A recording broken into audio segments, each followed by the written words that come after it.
favorite. You gotta do music first.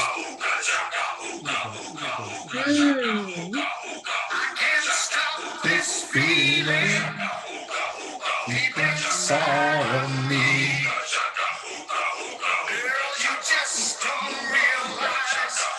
So who chose this song? We should ask the people to comment.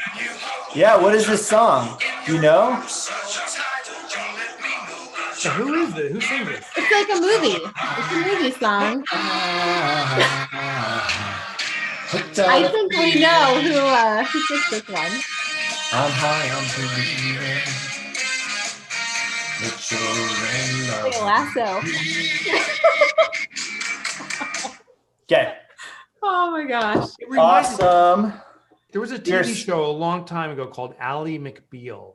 Oh, yeah, totally. Remember that? I wonder if this is from, I think Ally McBeal, they played that or something. They did. Well played, sir. You're right. There was like a bathroom scene because they were always in the bathroom doing stuff. Pulled that out of the Wayback Machine. I just typed it in. I typed in Ally McBeal, Ooga Chukka Baby, and sure enough, it's. How did you find that song? That's so random. I loved Ally McBeal. I thought that was an amazing TV show. It was so good. I did too. And then I went back and I replayed it all over again. And I was like, wow, I loved it a lot more the first time. I bet you would feel the same way. Callista Flockhart, that was the actress. Yeah. Yep. True. I got mine from Guardians of the Galaxy. So, Ally McBeal, that's two different genres there we're talking about. If you're joining us live or the recording on Facebook, Instagram, anywhere else, the Twitterverse, anywhere else that we're at, thank you for tuning in. And hopefully we can entertain you today and maybe inform you a little bit as well. At the same time, Mike's doing shots out of a big bottle. Not kidding around today. And we are prepared just in case, because it is 2020. So you never know when meteors are going to hit or anything. These are our meteor-proof Fix This Next helmets right here for fixers. I love that with your campaign, Mike. All the people taking photos in their hard hats. We had people taking photos in like grocery stores and on construction sites, and they were like, trying to showcase what Fix This Next meant for them. Some were trying to be funny. It was great. So my friend is constructing a house right now in Arizona. He asked I not share a picture of his house. So I won't even share his name, but he was on site. He had it in his car. He threw it on. So there's now 5 or 6 construction workers who are like, I need this book, but yeah, it's still out there circulating a little bit. Yeah. We just need to get Fix This Next stickers that construction workers can put on their hat. Slap it on. Yeah. That's how you do it. That's the more economical way to go. Yeah, smart. Scaling. Well, welcome everyone. We are here with the whole team this week, which is exciting because we've not all been together for a while. But we're going to talk about delivering on commitments this week. So that is 4 out of the first 5 topics that we're going to talk about. And then who knows where it's going to go from there. But we want to talk about delivering on commitments. And can you give us kind of why did you include this in the sales part of the process there, Mike? Yeah, so this in my research, I found, and also practical experience, to be the most overlooked part of sales, in that most of the people I interviewed and was researching concluded that a sale is done when the sale's done. You shake the hand, the money's transferred, the contract signed, sale's done, right? Yeah, and we're celebrating at home, but a sale is only complete when an agreement is fulfilled, and that's the part we're missing. So in the agreement, I commit to do this for you, client, and client says, I commit to do this in return. Usually the return is I will pay you a portion of money. Sometimes it's a barter. And the vendor, us, says, I commit to deliver these products or services. It's only upon the fulfillment. And if we don't do that, it is fully within the client's right, if they've paid us in advance to do work and we don't deliver on it, to claw back that money. It's legally their money. We haven't earned, it's called earned income. We haven't earned it yet. So the sale isn't done until the agreement's fulfilled. But there's a flip side too. You can do the work for the client. The sale's not done, as you may painfully know, until the client pays you. They have an obligation. So instead of calling the sale complete at the transaction agreement signing. It's the agreement fulfillment. And most people that I was interviewing says, "Oh no, fulfillment, that's part of my delivery department," and they were disconnecting it from sales. So the sales guy just wipes his hands and says, "I'm off to something new," and things could flounder. When the sales team, and the sales guy may just be you, but when the sales team understands it is the full delivery of the commitment, the whole negotiation, the whole experience around this changes. There's a sense of commitment internally to seeing this all the way through. That's why we need to bring that to the sales level. And there's something interesting called the double helix trap that you talk about in the book. Oh, I got a graphic on it. Let me, literally this morning, I did a presentation to a few hundred folks on Zoom. And this is what we were talking about. So there it is. The double helix folks, trap. we are just that in sync. It's crazy. So dude, yeah, we are in synchronicity here. But this is what this is. This is a common trap that plays out in the commitment stage, particularly with the smaller the business, the more it plays out. So here's the double helix trap. With a small business, I need to make sales. I need to amplify sales. So I, as a business owner, am selling, which means I don't have time to do the work. And in a small business, the person that sells the work, the owner, also often does a good portion of the work. Well, if I'm selling and not working, that means our deliverables are down and sales are up. But when I make the sale, now I have to deliver on that. So my attention goes to delivery, the commitment, the final component of the sale, but then my prospecting goes down. So the helix switches.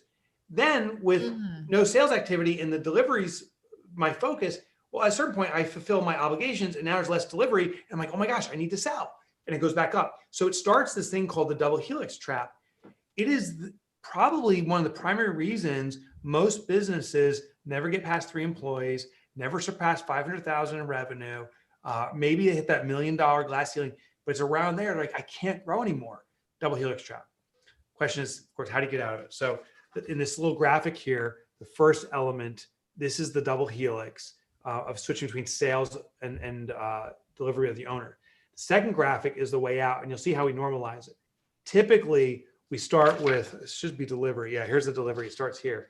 We start flattening out the delivery by assigning that out. The number one thing you can do to improve your sales is to hire a personal assistant to help with the delivery. Because if someone can start taking the menial is not the right term, the burdensome stuff that we don't enjoy doing, but can be done by entry-level folks, we can start relieving ourselves from having to amplify the deliverables. If that can start being outsourced, that then starts flattening sales. We don't get pulled away from sales. We can keep it up. So by addressing the deliverables and having that outsourced more and more over time to our team, then sales don't go through that dip. It starts to normalize. And that's when the business starts going this parallel growth of delivery and sales.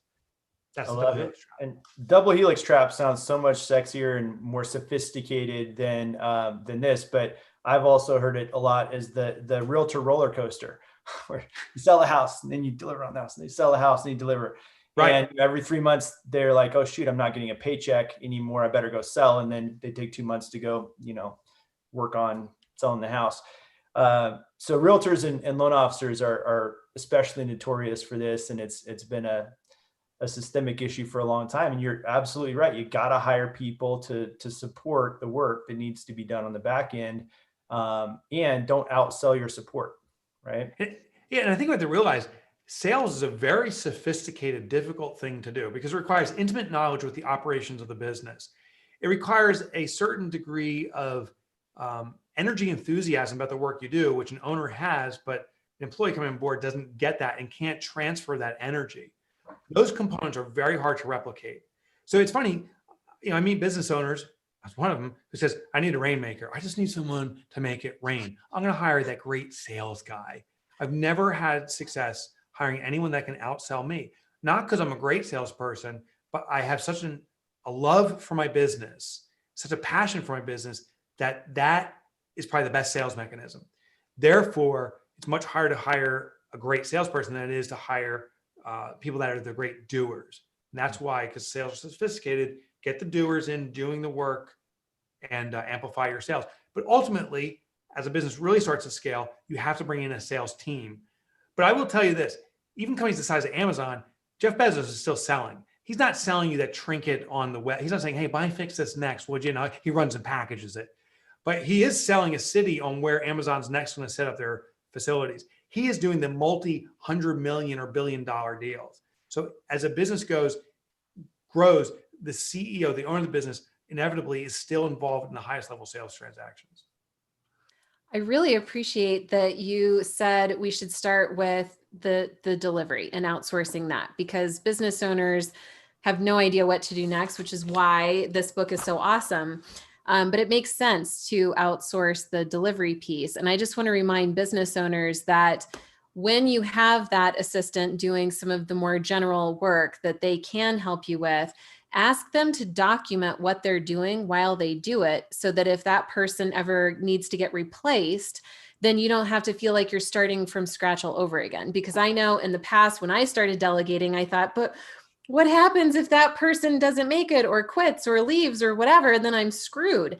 So just make sure that you're having your team document what they're doing, how they're doing it, most importantly, why they're doing it a certain way, because then you're developing in their thought leadership. So then the next person coming in really understands the full scope of whatever that delivery of, the fulfillment is. And then you can meanwhile continue to go sell, which is really fun. Vilahuer drops the logic bomb. That's exactly right. And I'll tell you, because I know your company, how it did this, you took it one step further with leverage to scale. Yeah. You built a system, you assigned it, delegated it, so it was captured. And then the system was so tight and so effective, you were able to sell as a package to clients. I was just talking to one of your clients, just by happenstance, Lee Hayes, who love just her. Lee, she's like, I'm using leverage to scale. And awesome. Now we have the client doing the work, but they're buying the knowledge and the ability to get manageable and measurable results. So absolutely. When we bring people on, it's the creation of systems that matters. We can do it through documentation, checklists, all that stuff. We can also capture video of the activity that we're doing. Like, I do invoicing or accounts payable or something. I do that in my accounting system. I use Loom or some capture tool. I can transfer it over to people to follow that best practice. But should they leave, the best practice doesn't leave, it's captured. 100%. Love that. Isn't he great? Isn't he great, So everybody? good. We can all go home now. Although we all are home now, so I guess. Oh yeah, touche, yeah. Which reminds me, those of you viewing, if you have any questions for Mike, now is the time to ask them. We're here for you every single week. So be sure to engage in the chat comments below. Ask us any burning questions that you have about your business right now, or how to learn what you should be fixing next in your business. Tag somebody, bring them in, allow them to get the same level of support as well. Mike, I want to ask you a little bit higher level, and then we can dig back into delivering on commitments. But higher level, what are you observing right now in the business world? Because in my perspective, quite a lot has shifted even in the past month. And I know travel is starting to shift around, even like certain industries, like the speaking industry, where it was just very chaotic before. It's like some of that dust is starting to settle a bit now. Speaking is shifting. Business owners, I feel like a lot of business owners are no longer stunned waiting for things to return back to normal. They're starting to really accept that, okay, so there's a new normal and I have to adapt, but they don't fully know what it means. So I'm just curious, in the past month, with all of the speaking engagements that you've done, what have you observed about what's happening right now in the business world? It's this is coincidental. This was my presentation today. So it's not like I'm like, oh, I have a slide for this. I did not know that. It's not prepared. But we were talking about the double helix trap and the business crisis trend, where, to your point, there's initially shock. This is the emotional journey of entrepreneurs through business crisis: shock, desperation, evaluation, deliberate action, surge, and then business continuance. And so I think when we have what's going on now with COVID, it's a mass psychological shock. If you're in a car accident, and hopefully no one here listening has ever been in a car accident, but if you're in a car accident, some people experience shock. You could literally have a broken arm and feel no pain because our mind is overstimulated. There's too many inputs of like, what the hell just happened for our mind to even think about the pain. And therefore we feel no pain for sometimes minutes or hours, and sometimes even days. Well, in mass psychological shock, there's a whole society, in this case, the whole globe is like, what the F just happened here? Pandemic, and people freeze up. But this can sustain and reverberate, I think, for 90-day sequences. So March 15th, we'll call ground zero for the COVID shutdown. 90 days, people are like in shock. And it doesn't mean everyone's in shock for 90 days. Some of the really effective business people take their 5 minutes of shock and they're moving on March 15th, an hour later. Yep. But it's a mass society. Some people are like, oh, I'm going to close. I'm going to wait this out. I don't know what's going on. I can't handle it. So as a societal group, it takes us 90 days. Then we go into desperation, which is overreaction. I need that PPP loan. I need the SBR loan and X loan and what. I need every loan I can get just to sustain, which maybe is appropriate, but usually it's done without thought of why do I need a loan? And will this simply bridge my business to nowhere? Or am I bridging across a period that I can recover from? So there's that desperation. I see businesses now moving into the evaluation and delivered action as a mass societal group. I saw the smart businesses, smart may not the right word, but the decisive businesses moving on March 15th and March 16th, and they're fine. But now I see a large group saying, okay, there is a new normal.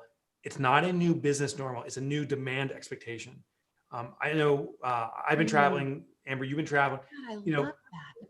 there's a new expectation for travel. When I travel now, safety is my biggest concern. I don't really care about how nice the food is in first class. I care that there's a sandy wrap so I can wipe my face and stuff and not die. The expectations have shifted, which means the businesses, it is our responsibility to shift.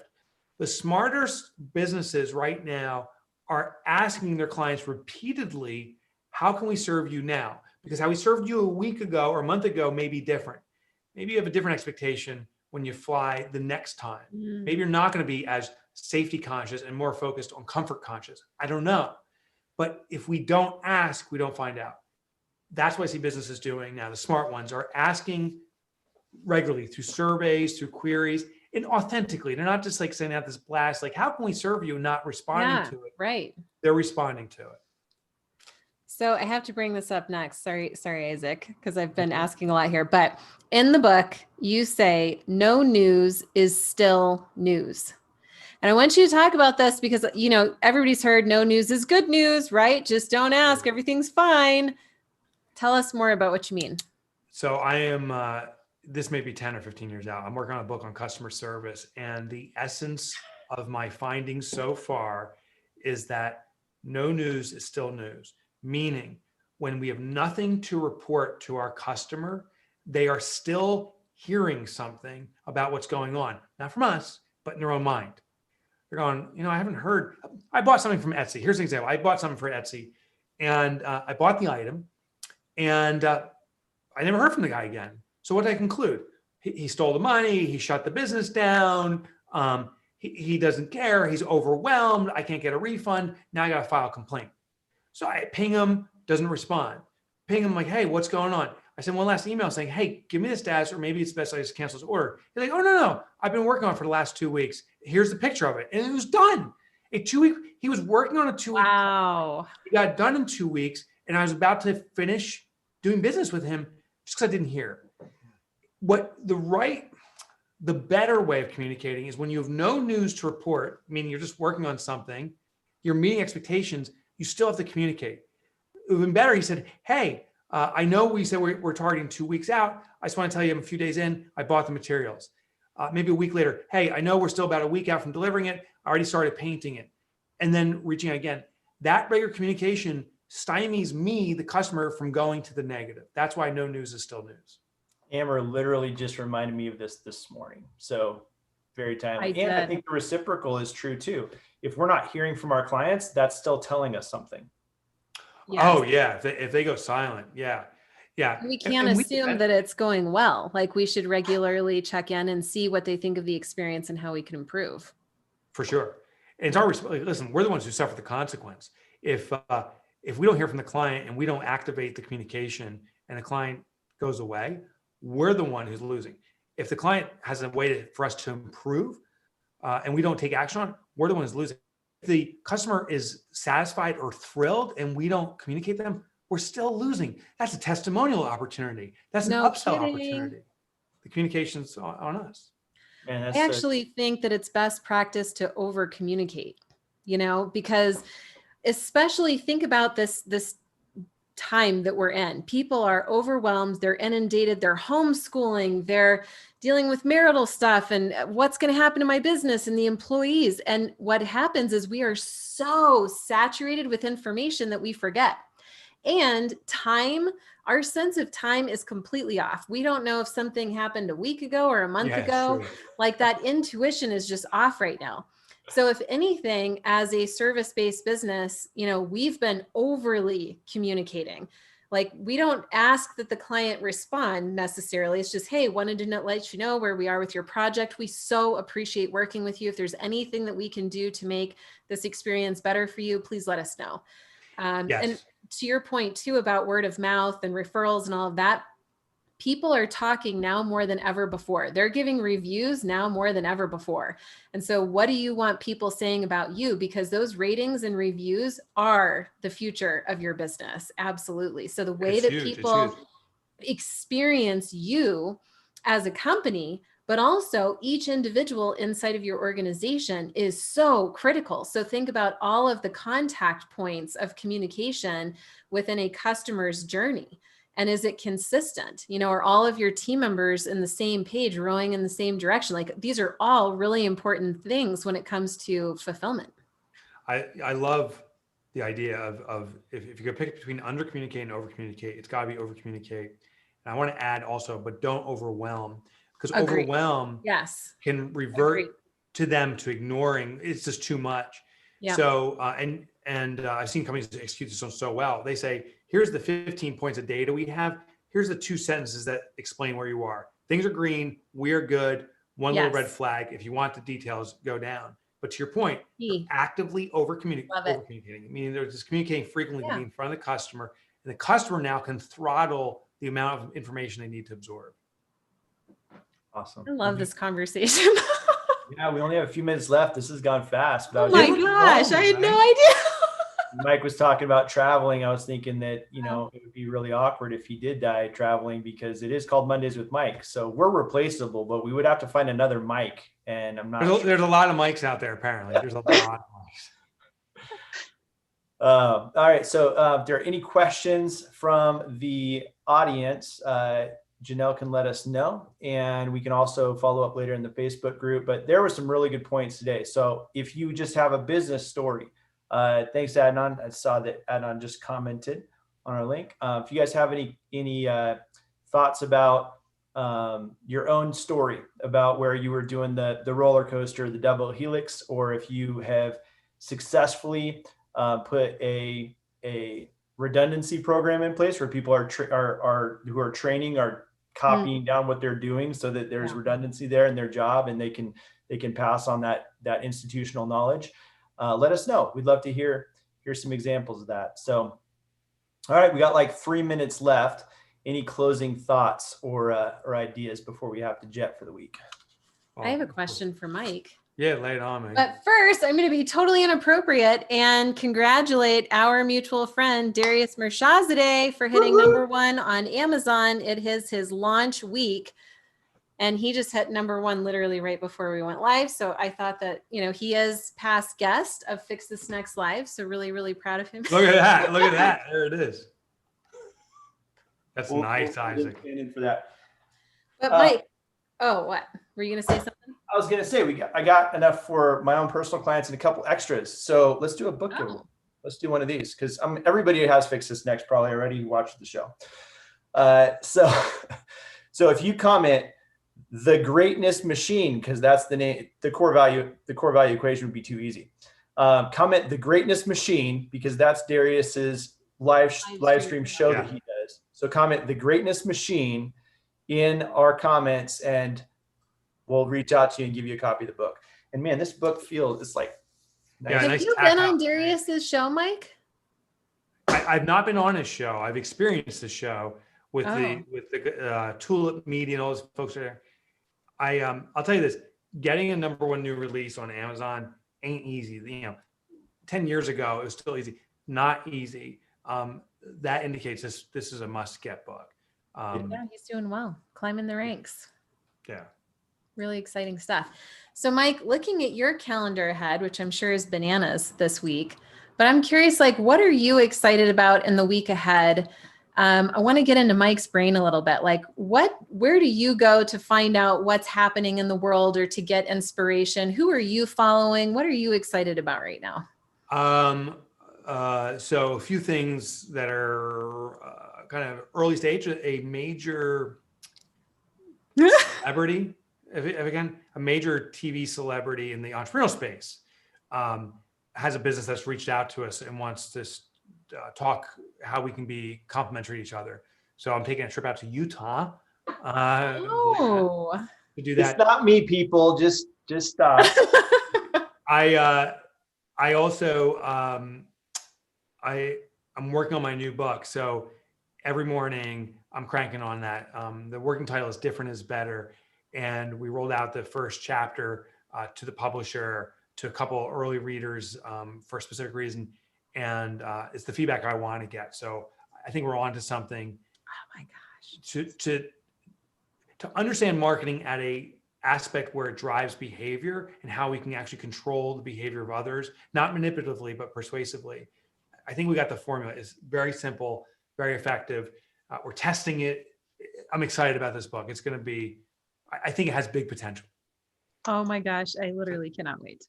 Yeah. So that's this week. The only thing is not flying as much. I used to write only when I fly, like 8-hour flight, 8 hours of writing.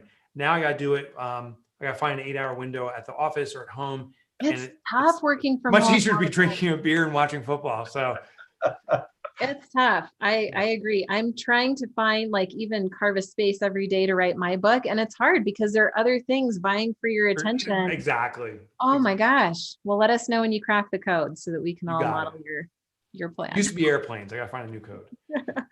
All right. Well, let's take this show back off the air, and we'll do another Guardians of the Galaxy special. I don't know if we can do it. Ally McBeal. Love the scene. I can't even hear it. I hear little bits and pieces. I can pretend.